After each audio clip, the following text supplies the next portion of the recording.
Time stops when I'm falling for you. 우리가 4월 혁명에 빨리 왔죠. 2차 대전 이후에 4월 혁명처럼 그러니까 민족주의가 반응을 해서 쿠데타는 많이 일어났지만 쿤세 쿠데타는 뭐 쫙 전 세계에서 줄줄이 사탕으로 일어났지만 이런 시민혁명은 우리밖에 없었단 말이에요. 4.19밖에 없어요. 그래서 굉장히 놀라운 혁명인데 이 4월 혁명 이후에 4월 혁명 8년 뒤에 6.8 혁명이 전 세계를 휩쓸잖아요. 6.8 혁명의 지형은 대단히 진보적이죠. 대단히 진보 급진적이고 반미적인 성격이 강했는데 우리 4월 혁명은 그런 게 아닙니다. 4월 혁명 때의 선언문을 몇 종을 찾아볼까요? 이거는 고대 선언문인데 뭐예요? 해방 후에 우리 뭐예요? 멸공전선의 전위적 대열에 섰다. 그러니까 이철성 아니에요. 고대 출신 아니야. 그 당시에 이제 반탁학년 이끌고 하면서 멸공전선의 전위에 섰지만 오늘은 진정한 민주주의 이념의 쟁취를 위한 반항의 봉화를 들었다. 그거예요. 서울대학교 선언문은 뭐냐면 한국의 일천한 대학사가 적색전제의 과감한 투쟁이 거획을 장하고 있는데 크나큰 자부를 느낀 것 같아요.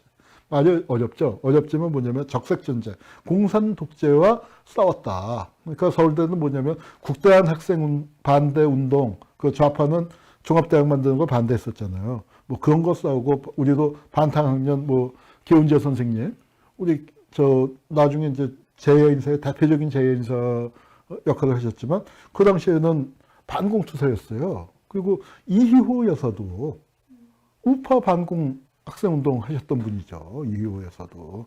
그러니까 이제 그런 것처럼 우리에게는 이런 그 적색전제와의 싸운 거에 크나큰 자부를 느낀 것처럼 지금은 이승만을 가지켜서 반일을 했었으니까 이승만이 민족주의를 위장한 백색전제의 향유를 가장 높은 영광으로 우리는 자부한다. 와, 그러니까 이게 백색전제와도 싸우고 적색전제와도 싸우고 이게 반공이야를 얘기하는 거죠. 그리고 부산 학생들은 뭐냐면 마산에서 외놈과 공산도배와 싸울 때 흘렸던 학도들의 고귀한 피를 또다시 흘렸다. 그러니까 역사적인 전통을 이런 반공 쪽에다가 이런 반공 학생운동사 이렇게 잡고 있는 거죠. 이거는 광주에서도 말이죠. 광주에서도 80년 5월 그 서울에서도 데모할 때 많이 외쳤던 구호 중에 하나가 김일성은 오판말라예요.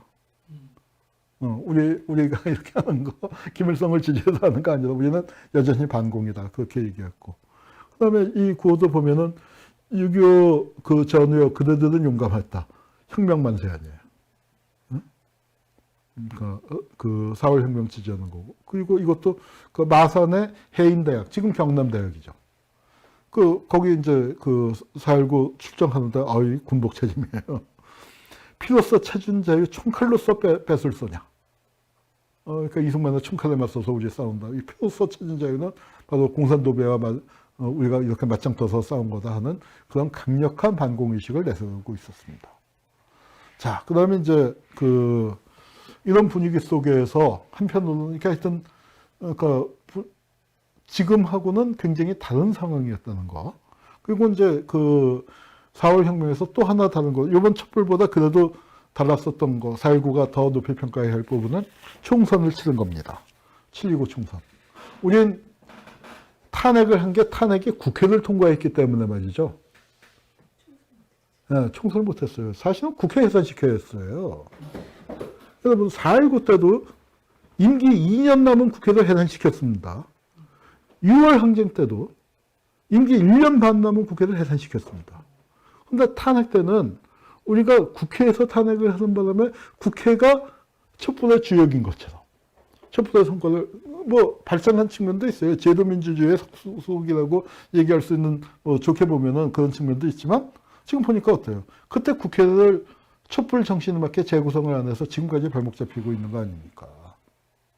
그때 총선을 했으면 지금 자유한국당 애들 몇 명이나 살아남았을까요? 한 10명? 그래서 경상북도에서 10명, 영남 자민련도 찌그러졌을 텐데, 그때, 그러니까 눈치 빠른 애들이 이게 기어 나와갖고 탄핵에 이제 가세를 했다가, 이루저도 안 되고, 하여튼 지금, 그러고 있는 형편입니다. 그래서 그때 7.29 총선을 했는데, 내심 혁신계에서 기대를 많이 했죠.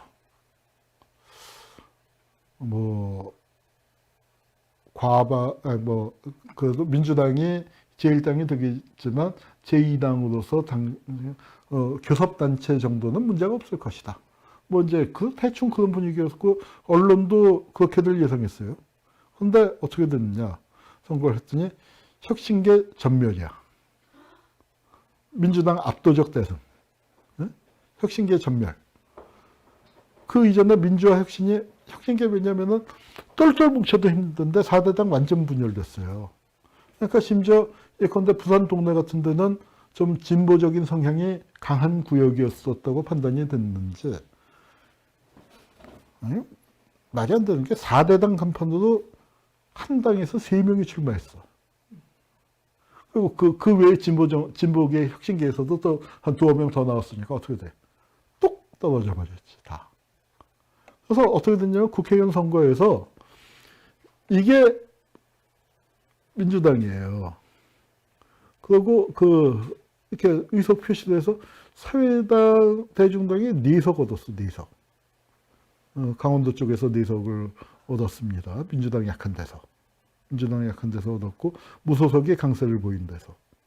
그리고 이게 의석수를 보면은 다 합쳐서 통일당까지 합쳐봐야 사회대중당하고 한국사회당 합쳐서 5석 정도밖에 안 돼.